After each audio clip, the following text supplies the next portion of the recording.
Are you learning English but feel terrified to actually speak it? Does your mind go blank when someone asks you a question in English? You know the words, you know the grammar, but the fear just freezes you. If this sounds like you are in the right place. Hi everyone, I'm Cheri, and welcome to my channel, English with Cheri. Today I'm going to share the real secret to speaking English without fear. And guess what? It's probably not what you think. For years, I've seen so many students struggle with this. They spend hours memorizing vocabulary lists and perfecting grammar rules, but they still can't have a simple conversation. They believe they need to know more words or master every single tense before they can speak. But here's the big secret. The key to speaking English confidently isn't about knowing everything. It's about your mindset and a little bit of smart practice. That's it. It's not about perfection, it's about connection. Ready to find out how? Let's get into it. First, and this is the most important tip, you need to change your mindset. Let me say this loud and clear. It is okay to make mistakes. Actually, it's more than okay, it's necessary. Mistakes are not failures. They are proof that you are trying. Think about it. When a baby learns to walk, do they just stand up and run a marathon? No, they fall down 100 times. Speaking a new language is the same. The goal is communication, not perfection. The person you're talking to wants to understand your idea, not grade your grammar. So give yourself permission to be imperfect. Okay, try this one. She don't like coffee. Almost. It's doesn't, not don't. She doesn't like coffee. Yes! I'm getting it! Every time you speak, even with mistakes, you are succeeding. Repeat after me. My goal is to communicate, not to be perfect. Okay, so we've got our new mindset. Now what? Tip number 2 is to start small. Don't try to have a deep philosophical debate on your first day. That's way too much pressure. Instead, find low-pressure situations to practice. For example, when you buy coffee, say, "Hello, can I have a large latte, please?" And "Thank you, have a good day." That's it. You're speaking English. "Hello, can I have a large latte, please?" Of course, here you are. "Thank you, have a good day." Or try ordering food at a restaurant. "A table for one, please." Of course. What can I get for you? "I'll have the classic burger and fries." Asking for directions. "Excuse me, could you help me find this place?"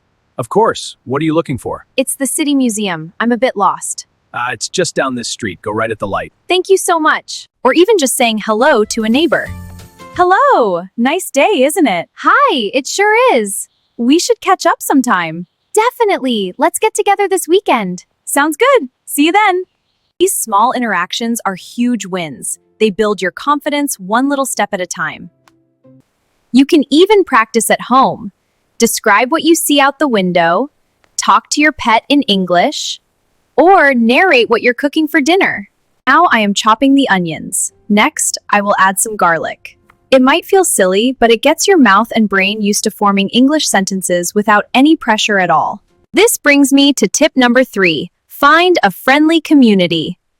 Speaking is a social skill, so you need to practice with people. But it's important to find the right people. Practicing with other language learners can be amazing because they understand exactly what you're going through. They won't judge you for making mistakes because they are making them too. It creates a safe, supportive space where everyone is just trying to improve together.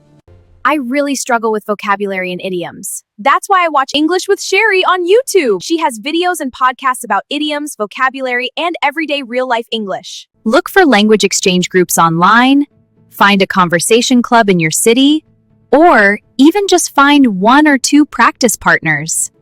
The more you use your English in a relaxed and friendly environment, the more natural it will feel. Your fear will slowly be replaced by the fun of connecting with new people. So let's do a quick recap. The secret to speaking English without fear isn't a magic trick. It's a habit you build. One small moment at a time. First, change your mindset. Embrace mistakes and focus on communication. Second, start small with low-pressure daily interactions to build your confidence. And third, find a friendly community of fellow learners to practice with. Your journey to confident English speaking starts with one small step. My challenge for you today is to try just one of these tips. Order your coffee in English. Say hello to a stranger. Find an online group. Take that first step. I promise, you have what it takes. You are capable, you are learning, and you will get there. Just be patient and kind to yourself along the way. Thank you so much for watching today. If you found this video helpful, please give it a thumbs up and don't forget to subscribe to English with Cheri for more tips to help you on your English journey. Let me know in the comments which tip you're going to try first. Keep practicing, and I'll see you in the next video. Bye for now.